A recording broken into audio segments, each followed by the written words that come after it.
E aí pessoal, tudo bem com vocês? Sejam bem-vindos a mais um vídeo aqui do canal Biopodcast. Se você ainda não é inscrito, se inscreva no nosso canal Biopodcast. Deixe os seus comentários, compartilhe, comente, é muito importante para que a plataforma mande os vídeos para vocês no momento correto. Tema de hoje, biotecnologia. A biotecnologia moderna. A genética molecular tem sido um campo de estudo muito amplo, proporcionando o desenvolvimento da biotecnologia. A biotecnologia corresponde a um conjunto de regras e técnicas que permitem o uso de organismos para a produção de substâncias úteis ao ser humano. Com os avanços do conhecimento científico, surge uma nova biotecnologia, que inclui modernas técnicas de manipulação do DNA, permitindo que ocorra a manipulação do genoma dos organismos, o transplante de genes de uma espécie para outra e a construção de sequências de DNA em ambiente de laboratório. A genética molecular tem as suas aplicações.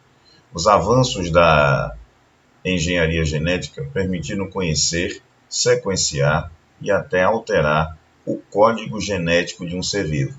Essas informações têm sido aplicadas em muitas situações que envolvem a nossa vida, tais como serviços de aconselhamento genético, prevenção de doenças hereditárias, diagnóstico pré-natal sobre anomalias genéticas em fetos, identificação de pessoas com base na análise de DNA, testes de paternidade, produção de medicamentos.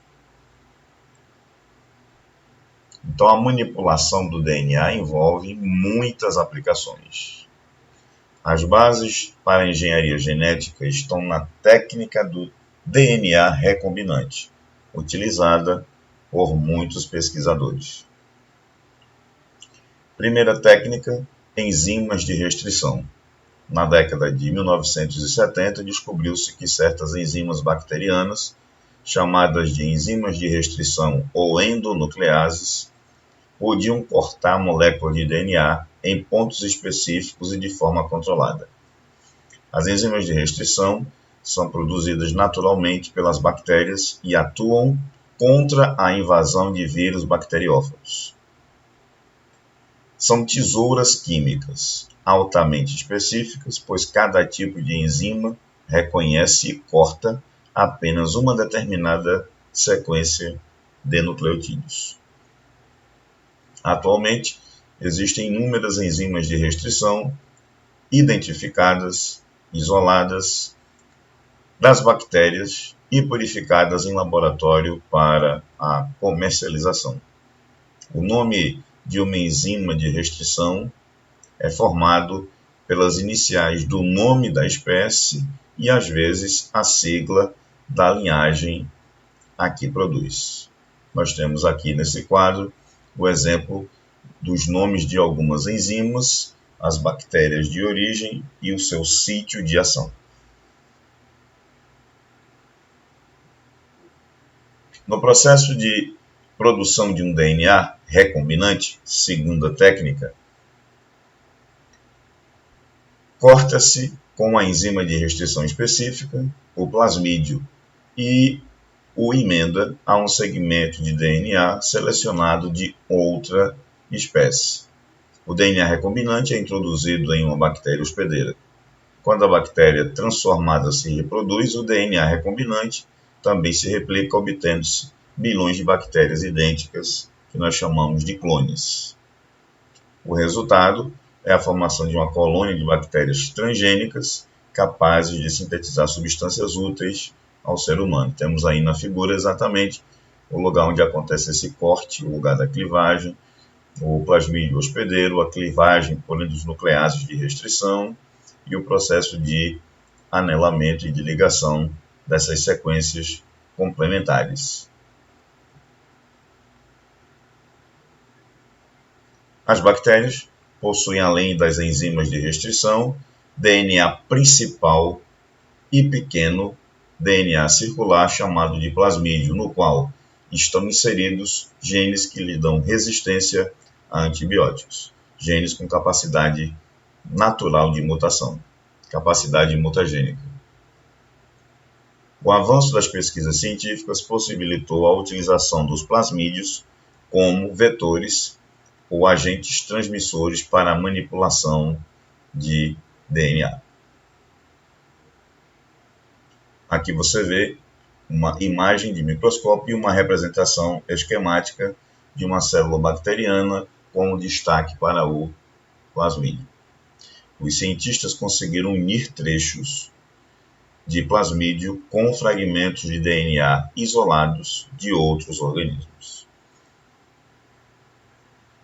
Terceira técnica, clonagem. A clonagem é um mecanismo de propagação realizado por organismos que apresentam a reprodução assexuada.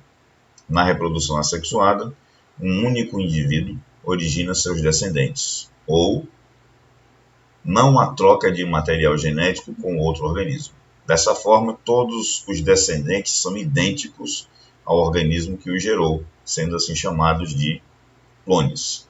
Um dos casos clássicos que nós conhecemos no mundo científico, amplamente divulgados na mídia e na internet, é o caso da clonagem da ovelha Dolly, que segue o esquema representado nesta figura que vocês estão vendo representada aqui neste quadro.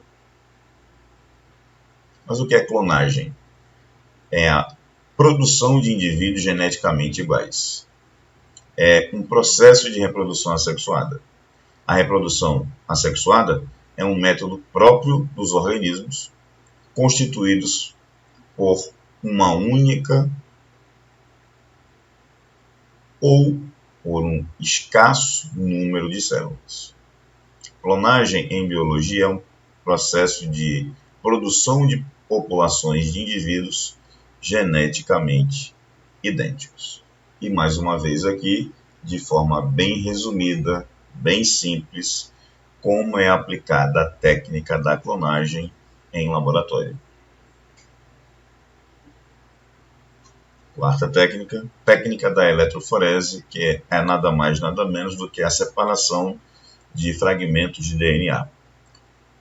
A eletroforese é um outro método que tem numerosas aplicações.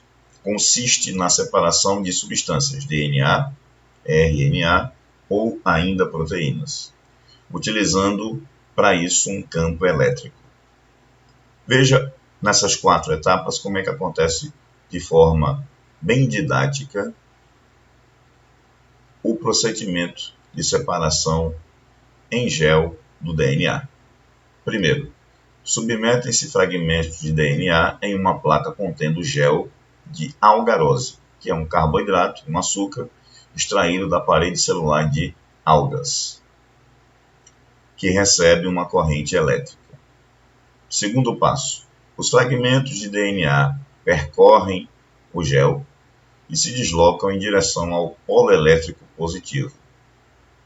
Os menores se movimentam mais rapidamente que os maiores. Terceiro ponto, quando a corrente elétrica é desligada, os fragmentos param em posições diversas em forma de bandas ou faixas, como se fosse um código de barras. 4. Aplica-se brometo de etídio, corante que adere ao DNA, que, quando iluminado com raios ultravioletas, fluoresce e possibilita a visualização das bandas de DNA, que eu fiz a comparação aqui de um código de barras. Nas imagens, você consegue observar aí um filme de bandas de DNA. Nós chamamos esse filme de DNA fingerprint, ou fingerprint, que é, na verdade, uma impressão digital genética. O resultado da técnica da eletroforese é uma imagem fotográfica semelhante a um código de barras, como eu já tinha falado para vocês aqui, ou ainda uma impressão digital. É o chamado DNA fingerprint. Quinta técnica, transgênicos, ou organismos geneticamente modificados. Para os críticos, ainda não há estudo suficiente sobre os efeitos dos alimentos ou dos organismos geneticamente modificados para o corpo humano. Você pode entender que transgênicos são aqueles que recebem genes de outras espécies.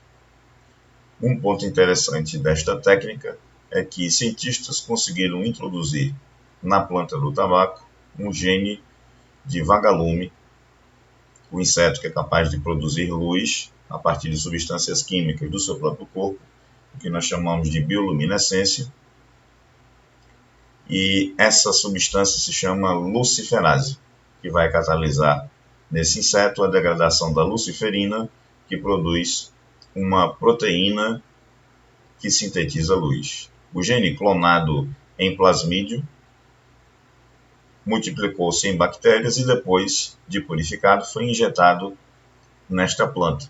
O gene modificado passou para o DNA do vegetal que, quando regada com a substância luciferina, emitia luz, assim como o inseto vagalume. Sexta técnica, terapia gênica. As técnicas de engenharia genética com o uso dos transgênicos abriram caminho para o tratamento de doenças hereditárias com a aplicação da chamada terapia gênica ou geniterapia. Trata-se de um procedimento complexo que se encontra em fase ainda experimental, mas desperta muita polêmica. Essa técnica consiste em substituir o gene causador de uma doença pelo seu alelo normal. Doenças como, por exemplo, a fibrose cística, anemia falciforme, fenilcetonúria, entre outras, têm sido o alvo principal dos estudos da chamada terapia gênica. O projeto Genoma Humano foi um dos grandes feitos da história da genética, e a sua conclusão se deu em abril de 2003, com a utilização de tecnologias bastante sofisticadas, onde foi possível mapear o DNA humano em 99,99%. São aplicações do projeto Genoma Humano a identificação de genes que causam ou predispõem doenças genéticas e câncer, no aconselhamento genético, análise das chances de um casal ter filhos portadores de anomalias hereditárias, identificação de genes que predispõem doenças metabólicas, como, por exemplo, o diabetes, e a produção de medicamentos que atuam com mais eficácia e de forma mais específica. Falando de projeto Genoma Humano, não podemos deixar de falar sobre célula-tronco. Mas o que são células-tronco? São células com a capacidade de autorrenovação e de diferenciação em diversas categorias funcionais de células. Traduzindo isso, as células-tronco têm a capacidade de se dividir e se transformar em qualquer tipo de célula. As células-tronco podem ser programadas, inclusive, para desenvolver funções específicas, uma vez que se encontram em estágio em que ainda não são totalmente especializadas. Existem duas categorias gerais, por assim dizer, para classificar células-tronco: as células-tronco embrionárias e as células-tronco adultas. As células-tronco embrionárias são células chamadas de pluripotentes ou multipotentes, porque têm a capacidade de se transformar em qualquer tipo de célula adulta. Elas são encontradas, como o próprio nome já diz, no interior do embrião, quando o embrião ainda está no estágio conhecido como blastocisto. Corresponde entre o dia 4 até o dia 5 depois da fecundação. Segunda categoria, por assim dizer, são as chamadas células tronco adultas, que são encontradas principalmente na medula óssea e também no cordão umbilical, que tem fontes naturais. Agora, células tronco adultas são o quê? Elas são obtidas principalmente na medula óssea e no sangue do cordão umbilical. Porém, cada órgão do nosso corpo possui uma quantidade de células tronco que é responsável pela renovação de células ao longo da nossa vida. Essas células têm a capacidade de se dividir e gerar uma nova célula idêntica e com o mesmo potencial como outra diferenciada. São chamadas de multipotentes por serem menos versáteis que as células tronco embrionárias. Terceira categoria, células tronco induzidas. O que são essas células? Inicialmente, elas foram produzidas em laboratório em 2006 por um pesquisador japonês chamado de Shinya Yamanaka. Nessa ocasião, foram reprogramadas células da cauda de um camundongo, e estas voltaram a se comportar como células tronco embrionárias. Um tempo depois, em 2007, foram produzidas as células induzidas humanas a partir da pele. E esta tem sido, até então, a fonte de células para reprogramação. Mas, teoricamente, qualquer tecido do corpo pode ser reprogramado.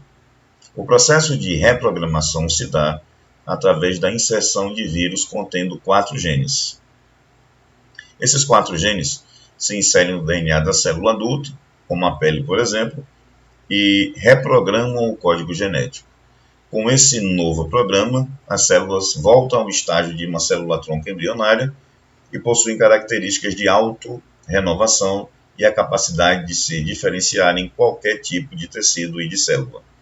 Estas células são chamadas de células tronco de pluripotência induzida, ou ainda pela sigla IPS.